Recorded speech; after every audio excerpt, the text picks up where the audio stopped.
Georgetown's Hometown Hero is brought to you by Cookie Co. Georgetown. Hi, Cindy Decker with Hello Georgetown here, and it's time for another episode of Georgetown's Hometown Heroes. And today is a very special Hometown Hero Award. You can see we're outside Dos Salsas right now, where 4 amazing men have gathered.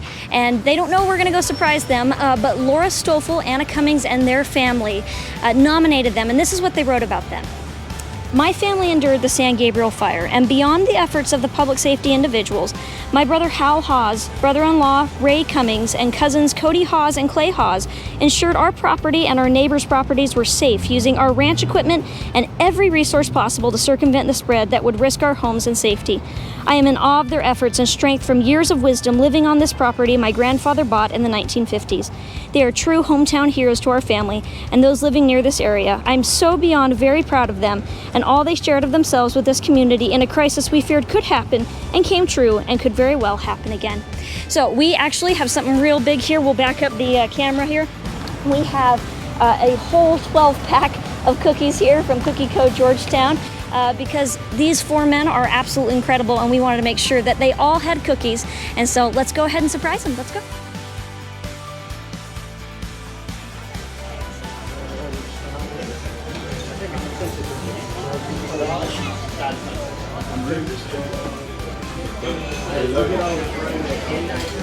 Hello, everyone.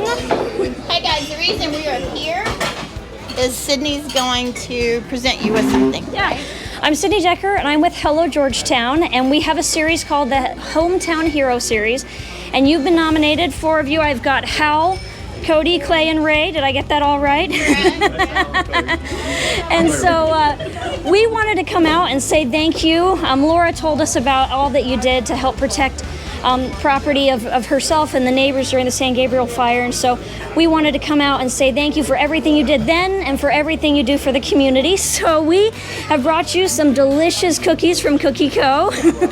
Cookie Co. Georgetown. They wanted to remind you guys that you are keeping our community so sweet with all of your actions. So I'm going to pass this to you actually, and then you can distribute. And then we also wanted to give you each some certificates. So who's Hal? Hal, okay. There you go, Hal. And we've got Ray. There you go, Ray. And then Cody. There's Cody. And last but not least, Clay, I assume. I think you're speechless, Sydney.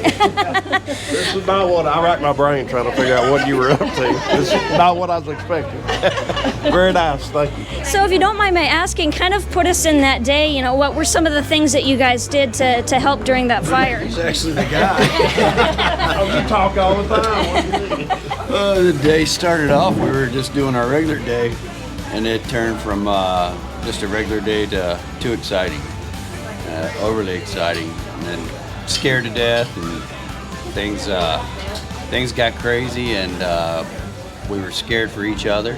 But one thing that we are good about is coming together as a family. We've been here since the 50s, and so what you're seeing is people that are sitting here that's been here for a long time.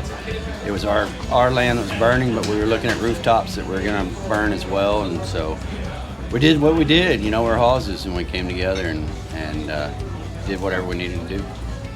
Well, it sounds like you guys did an amazing job, and Laura did kind of tell me a little bit that you guys are also involved in the community as well, so I know that this is specifically for that, but it also goes without saying that you guys do wonderful things in the community and want to make sure that we recognize you. Yeah. So what I want to say is the fact that the San Gabriel divides our land. When grandfather came in 1950 and bought land, we had both sides of the San Gabriel. So it affected all of the Hawes family. Thank goodness Ray was on duty, knew the lay of the land. Cody and Hal had equipment. Clay had equipment on the other side. And we were all worried about Clay because the fire started over there. And little did we know, it jumped the San Gabriel and affected all of us. So the whole family was affected by it. And if nothing else, it helped us unite and pull together. Y'all didn't even show up. Yeah, they got to play at that point. No, she's right. Hal and Cody both called me, and it was all on our side. and they were actually about to be in transit to come help my wife move vehicles and stuff. And I mean, I don't know, it was a blur, but in less than 30 minutes to an hour, it had already crossed our place and crossed the river.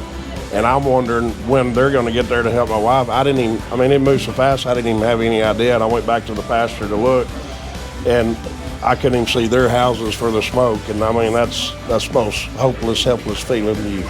Because I'm like, I need to be over there helping them, but we're still not in the clear over here. So it's pretty intense there for a while. But no structure damage. We ended up, thanks to all these guys, ended up okay. Yeah, so it sounded like everyone was okay. The land was all okay, no structures damaged. Wow. Tree hose and fences, but Well, fences can be repaired, right? yeah, a lot of cleanup. With the rain now, it is starting to green up a little bit, so that's hopeful. We're not out of the clear.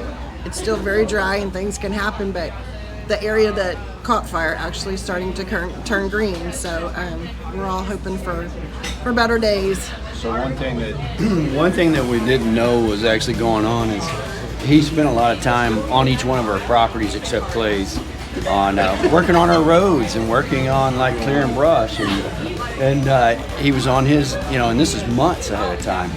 And little do we know that it all came into play because the fire trucks then were able to actually go up and down the roads that he actually helped us all with, and he's still in the process now of cleaning up brush and trying to get everything where it doesn't happen again. And if it does happen, it's maybe containable easier. The fireman did mention, because that's what we do on our free time, is try to keep the cedars down and clear and make roads. And the fireman mentioned on all our places that what significance that played in being up the road infrastructure and the cedars that had been cleared that kept it from not being as bad as it was. But I would also like to say, I always knew what firemen did, but when you go through something like that, I would like all the agencies, I think there was 22 or 28 agencies, Texas A&M Forestry, those guys, Cody Lambert with Texas A&M Forestry, if he hadn't called those resources in with the aircraft when they did, without a doubt, my house might have made it, but all of theirs would have been gone without a doubt. I mean, the aircraft, the pilots, all those agencies, we had people from that I know of, Montana, Arizona, Mississippi, South Dakota, Florida, Arkansas, and a lot of them had trucks from those states. I mean, how they got there that fast was unbelievable and amazing. So I would like to reach out to those guys and let them know that we now know what they do and really appreciate it. Well, thank you for all the part that you guys played in that, and for helping the efforts that were going on, and for really playing an instrumental role in helping your neighbors, yourselves, and protecting, going above and beyond. So thank you so much, and we'll see you next time.